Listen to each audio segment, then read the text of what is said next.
I was standing in my front yard staring at my broken fence while a police officer calmly told my HOA president that her car was being towed away. Her son had just smashed into my property, and somehow she was still screaming that this was all my fault. And in that moment, watching her lose control in front of everyone, I realized something had finally shifted, the kind of shift she'd spent years trying to prevent. That Saturday had started the way I wish more days would. Quiet. Almost suspiciously quiet. I was sitting on my porch with a mug of coffee, the steam curling up into the morning air. My dog stretched out at my feet, half asleep. Birds were chirping. The street looked calm, clean, peaceful, the kind of neighborhood photo you'd see on a real estate listing. I remember thinking, for once, nothing is wrong, and that should have been my first warning. I've lived in this neighborhood for a long time, long enough to know its rhythms, long enough to know who keeps to themselves and who makes it their life's mission to control everyone else, and unfortunately long enough to know Linda Parker, the HOA president. Around here, her name was said the same way people talk about storms, not if she shows up, but when. She was the kind of person who treated HOA rules like Holy Scripture, except the parts that applied to her or her family. Then suddenly there were exceptions. But that morning Linda wasn't even on my radar. I was relaxed, letting my guard down. And that's when I heard it, the sound of an engine being pushed way harder than it had any right to be. Loud, rough, like the car itself was begging for mercy. I leaned forward slightly, coffee halfway to my mouth, just in time to see a beat-up sedan flying down our residential street. Behind the wheel was her son Ethan, 22 years old enough to know better. One hand on the wheel, the other glued to his phone, eyes barely on the road. I remember muttering under my breath, "This is going to end badly." And I didn't even have time to finish the thought. He swerved. Too close. Tires squealed. And then the impact. Wood splintering, metal crunching, a sound so violent it snapped my dog awake and sent my heart straight into my throat. The front end of his car slammed directly into my fence, collapsing part of it inward like it was made of paper instead of solid wood. For a second everything went quiet again. Steam hissed from the car's hood. One headlight dangled uselessly. I stood there frozen, staring at the damage, trying to process what I was seeing. My peaceful morning was gone. Obliterated in seconds. By the time I stepped off my porch, Ethan was already climbing out of the car, brushing himself off like he'd tripped over a curb instead of plowing into someone else's property. I pointed at the wreckage, my voice shaking despite my effort to stay calm, and said, "You weren't even watching the road." He rolled his eyes, smirked. "Relax, old man, it's just a fence. You shouldn't have it sticking out like that anyway." That was it. That was the moment I knew this wasn't going to be simple. Because that wasn't shock or guilt in his voice. That was entitlement, pure and unfiltered. And before I could even respond, I heard footsteps coming fast across the lawn. Linda Parker, of course. She stormed over like she'd been waiting for this moment her whole life. Hands on hips, hair wild, scanning the scene not like a concerned parent but like a prosecutor looking for someone to blame. And her eyes locked onto me.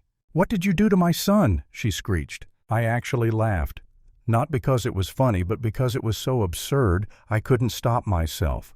"What did I do?"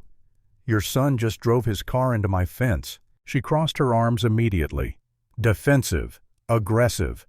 Well, if you didn't have that fence so close to the curb, maybe this wouldn't have happened." I felt my jaw tighten. "Linda, that fence has been there for years.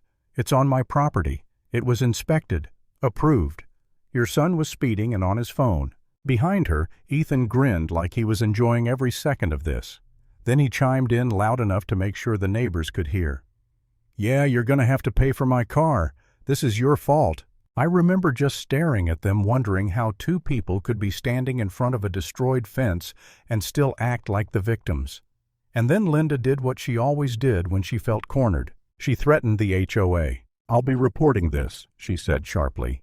"You'll be covering the damages, or we'll take further action." And there it was, that familiar knot in my stomach. Because if you've ever lived under an HOA like ours, you know that threat isn't empty. Fines, notices, harassment, months of stress over something that shouldn't even be a discussion. For a split second I felt that urge to just back down, to avoid the fight. But then I looked at my fence. The wood cracked and scattered across my lawn. I looked at Ethan's car buried halfway into my property. And something in me snapped into place. "Go ahead and report it," I said, "but I'm calling the cops." The look on their faces was priceless. Linda gasped like I'd just threatened national security. Ethan groaned and muttered seriously. For offense, I didn't argue. I just pulled out my phone and dialed. While we waited, Linda paced back and forth muttering about bylaws and violations. Ethan leaned against his car texting like he wasn't the reason we were all standing there. And as the minutes ticked by, that doubt started creeping in again. What if this turns into a mess? What if the HOA actually tries to bury me over this? I'll be honest, there was a moment where I felt tired. Really tired. Tired of standing up to people like her. Tired of always being the reasonable one while others abused their power.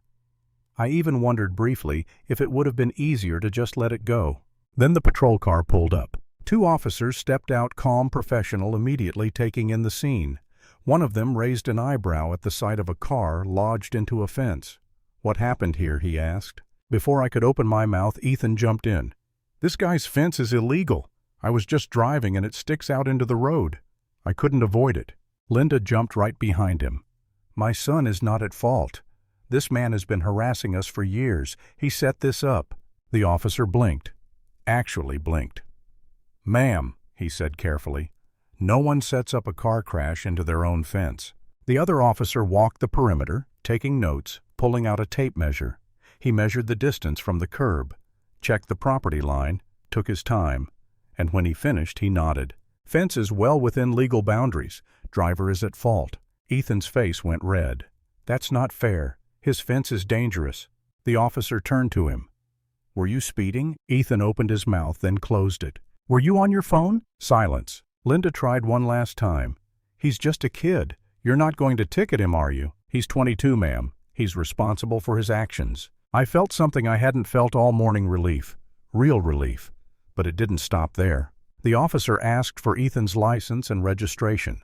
He shuffled back to the car, grumbling. And that's when the officer frowned. "This vehicle isn't registered to you." Linda jumped in. "It's mine. I let him borrow it." The officer checked the plate again. "Registration expired months ago. Inspection sticker's invalid." Everything froze. And then he said the words I'll never forget. "We're calling a tow."